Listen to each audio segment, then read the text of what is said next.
कहते हैं कि आदमी जहर से नहीं मरता और टेंशन से मर जाता है। एक बार एक राजा अपने राज्य का भ्रमण कर रहा था। हाथी की सवारी थी।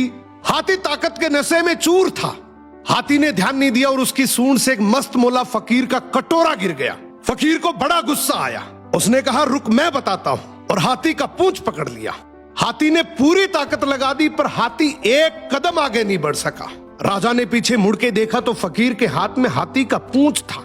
राजा को बड़ा अचंभा हुआ कि एक फकीर में इतनी ताकत।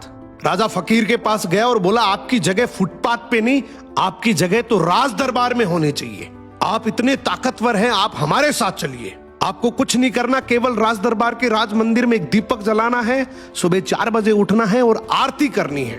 फकीर ने कहा, ठीक है, अच्छा खाने पीने को मिलेगा। थोड़े दिन बीते कि एक दूसरे राज्य का राजा से मिलने आया। राजा ने रौब जमाने के लिए बातों ही बातों में बोल दिया कि हमारे राज्य की सेना और प्रजा की तो बहुत दूर की बात है। हमारे राज्य के तो फकीर भी इतने ताकतवर हैं कि एक बार तो हाथी को भी पकड़ ले तो हाथी भी एक कदम नहीं बढ़ सकता। दूसरे राज्य के राजा ने बोला, भी हमें तो दिखाओ तब माने। राजा ने फकीर को बुलाया और कहा, नाक का सवाल है, ध्यान रखना। फकीर ने कहा, ठीक है, हाथी को बुलाओ। फकीर ने हाथी का पूंछ पकड़ा मगर इस बार पासा पलट चुका था। हाथी फकीर को घसीटते हुए ले गया।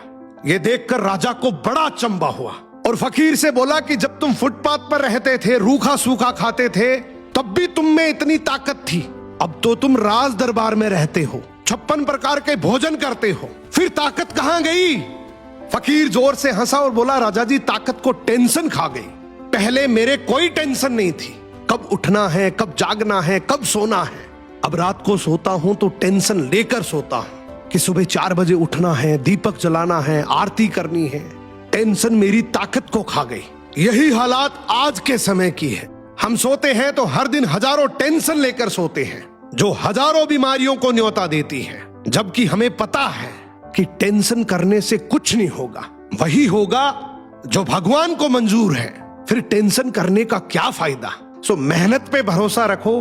टेंशन करने से कोई फायदा नहीं है। टेंशन आदमी का शरीर दीमक की तरह खा जाती है।